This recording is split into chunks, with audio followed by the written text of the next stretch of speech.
Febrero de 2026. El espacio aéreo de El Paso se cierra sin previo aviso. No es una tormenta, no es un simulacro de rutina, es un enjambre de drones que nadie autorizó cruzando una frontera que durante décadas se consideró vigilada, pero que en realidad nunca estuvo verdaderamente protegida. A miles de kilómetros de ahí, en la costa del Pacífico mexicano, algo se mueve en silencio. Baterías antiaéreas, nunca antes desplegadas en esa región, comienzan a tomar posición. No hay comunicado oficial, no hay conferencia de prensa, solo movimiento táctico, coordinado, silencioso.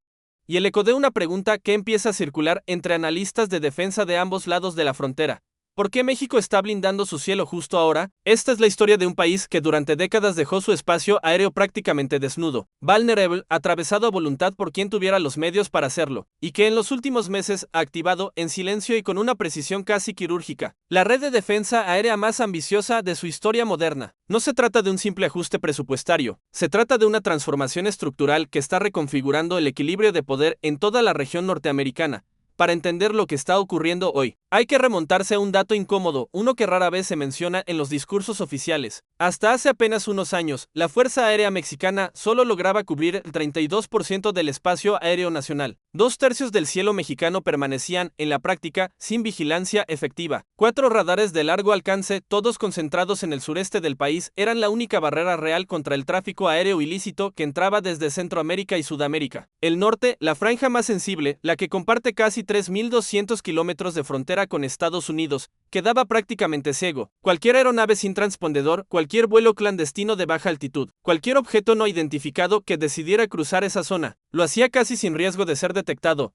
Washington lo sabía, y en 2026, esa vulnerabilidad dejó de ser un simple dato técnico enterrado en un informe militar para convertirse en una amenaza clasificada como prioritaria dentro de la nueva Estrategia de Defensa Nacional de Estados Unidos, un documento que, por primera vez, catalogó a los cárteles mexicanos como una amenaza militar activa, no solo como una organización criminal. El lenguaje cambió, y cuando el lenguaje militar cambia, las decisiones que le siguen suelen ser drásticas. Pero lo que vino después fue inesperado. En lugar de aceptar una intervención extranjera, en lugar de ceder soberanía a cambio de protección, México eligió otro camino: construir su propio escudo, pieza por pieza, radar por radar, sistema por sistema. El primer movimiento llegó, paradójicamente, desde el norte. Estados Unidos donó 2 radares de largo alcance a la Secretaría de la Defensa Nacional. Un modelo TPS-70, instalado en Hermosillo, Sonora, y un TPS-78, ubicado en el ejido San Lucas, en Baja California Sur, ambos programados para entrar en operación durante la segunda mitad de 2025.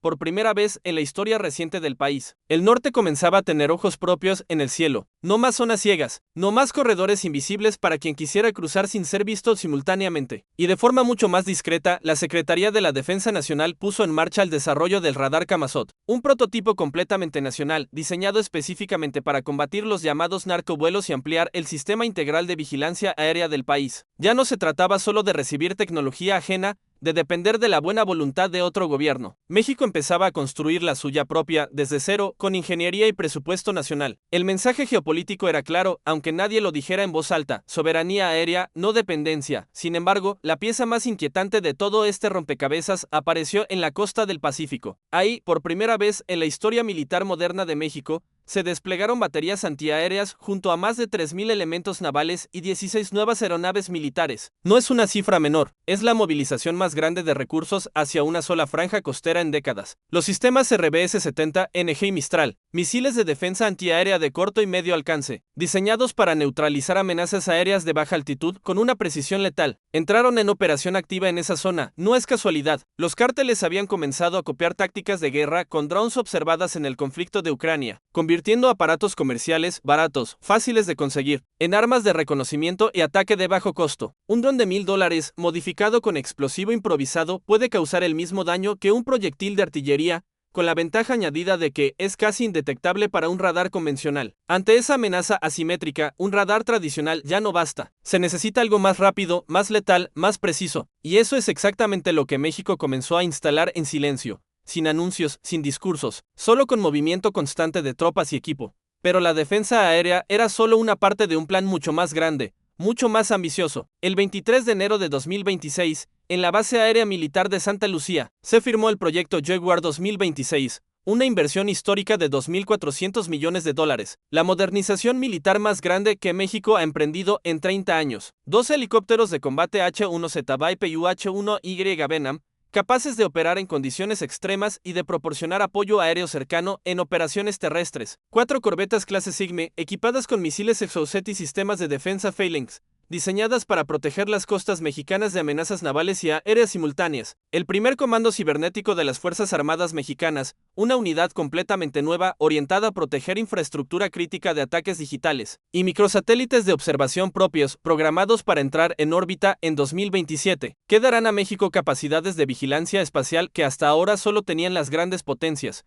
Nadie imaginaba que este anuncio se produciría con Washington, Beijing y Moscú observando cada movimiento desde la distancia, analizando cada decisión, cada contrato, cada despliegue, tratando de entender hacia dónde se inclina realmente el nuevo tablero de poder en América del Norte. Un país históricamente dependiente en materia de defensa comenzaba a construir pieza por pieza una arquitectura militar propia, autónoma, difícil de ignorar. Todo este armamento converge, sin embargo, en un solo escenario inmediato, el Mundial de Fútbol 2026. Y aquí es donde la historia se vuelve verdaderamente reveladora, porque revela la verdadera magnitud de lo que se está construyendo. El gobierno activó el llamado Plan Kukulkan, calificado como el despliegue de seguridad más ambicioso en la historia del país, coordinando a 20 dependencias federales bajo un solo mando integrado. En el centro de esa estrategia opera un sistema de defensa aérea de 5 capas, que cubre desde los 25.000 pies de altura hasta apenas 500 pies sobre el suelo. Un entramado de vigilancia que no deja prácticamente ningún vacío en la cúspide de ese escudo. Opera un avión con el sistema de radar YEYE, de origen sueco, radar Doppler de impulsos activo, identificación amigo-enemigo integrada, y medidas de soporte electrónico capaces de detectar amenazas a gran distancia, mucho antes de que representen un peligro real. Justo debajo, una zona intermedia patrullada por aeronaves pilotadas a distancia, entre ellas modelos de vigilancia de largo aliento capaces de permanecer horas en el aire sin necesidad de reabastecimiento. Más abajo, entre 10.000 y 19.000 pies, operan aviones de combate armados con cañones de 20 milímetros, capaces de disparar 1.500 rondas por minuto, listos para interceptar cualquier amenaza que logre penetrar las capas superiores. Y en la capa más baja, hasta los 500 pies, se activan sistemas tácticos antidrones diseñados para neutralizar cualquier aparato no autorizado antes de que pueda causar daño alguno, ya sea a la infraestructura o a las personas.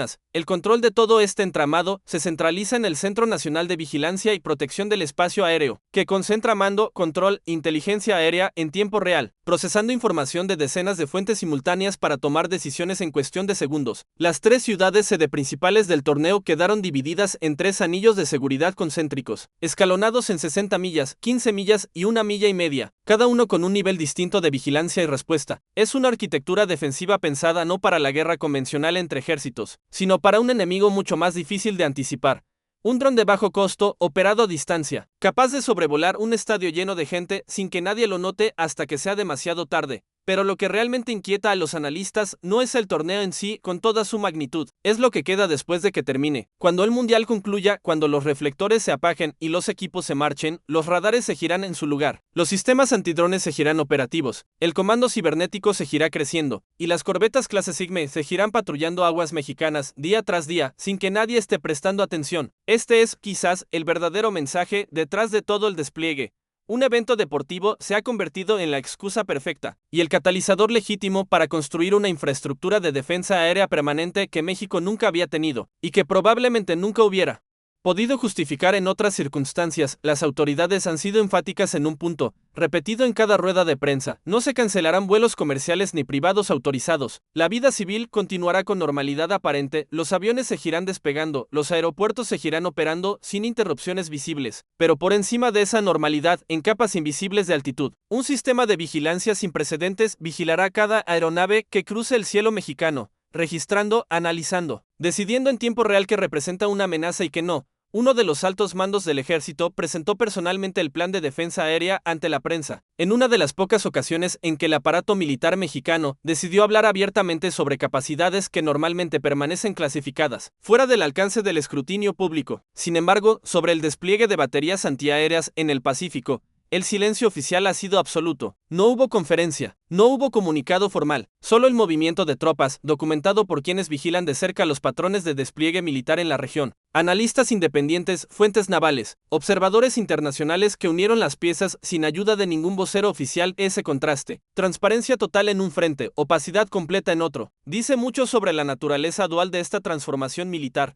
una cara pública, orientada a proyectar control y seguridad durante un evento global observado por miles de millones de personas, y una cara oculta, orientada a contener una amenaza que México prefiere no nombrar abiertamente, quizás por prudencia diplomática, quizás porque nombrarla en voz alta significaría admitir hasta qué punto la situación se ha deteriorado. Este despliegue no ocurre en el vacío, tampoco es un hecho aislado. Ocurre mientras México rechaza la instalación de una base temporal de la Agencia Antidrogas estadounidense en su territorio, una decisión que en cualquier otro momento habría generado una crisis diplomática de gran escala. Ocurre también mientras se ejecutan ejercicios navales bajo el nombre Operación Atlántico Sur, sin invitar a Washington a participar, un gesto que en el lenguaje militar equivale a trazar una línea, a marcar un límite sin necesidad de pronunciar una sola palabra de confrontación directa.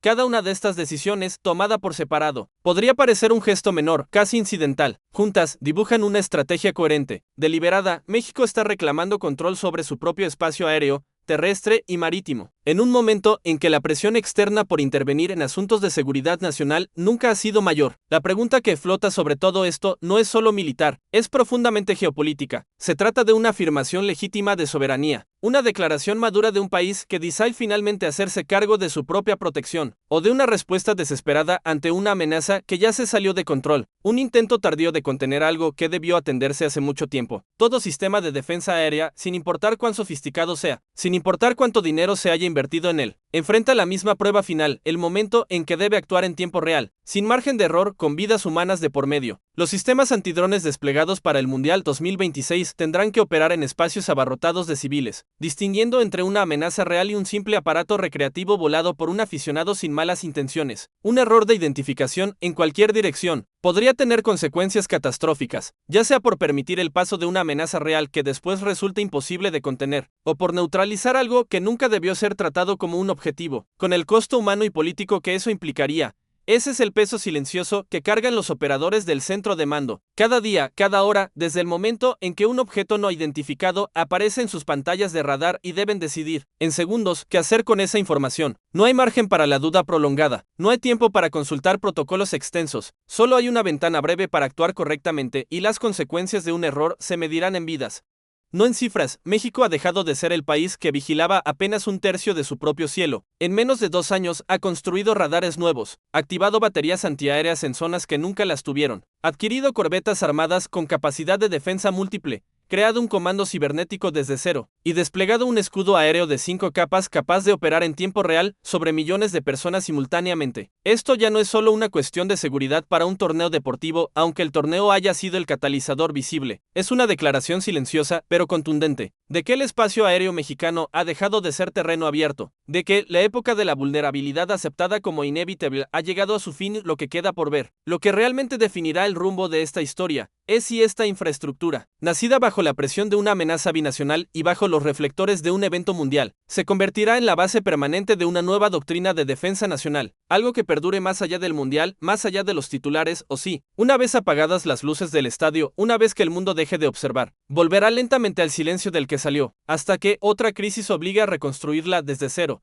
¿Qué harías tú si tu país tuviera que decidir, de la noche a la mañana, entre depender de otra potencia para proteger su cielo, o construir su propio escudo aunque el costo fuera altísimo y el camino incierto? Comenta la palabra soberanía si quieres ver la segunda parte de esta historia.